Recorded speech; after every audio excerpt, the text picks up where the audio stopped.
গ্রাম বাংলা থেকে হারিয়ে যেতে বসেছে বাংলার লোকসংস্কৃতির এক সময়কার বহুল প্রচলিত লাঠি খেলা। গ্রাম বাংলার সেই ঐতিহ্য ধরে রাখতেই নরসিংদীর রায়পুরায় নববর্ষ উপলক্ষে আয়োজিত হয়েছে লাঠি খেলা।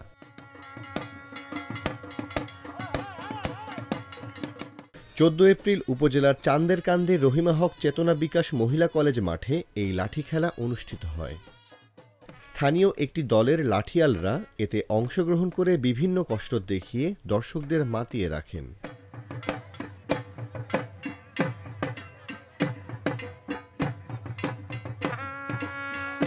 সেখানে গিয়ে দেখা যায় ঢাক, ঢোল, বাজনা, গান, কাঁসার, ঘণ্টার তালে তালে চলছে লাঠির কসরত।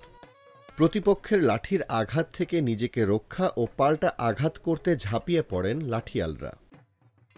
লাঠি খেলা দেখতে দূর দূরান্ত থেকে ছুটে আসেন সব বয়সী মানুষ।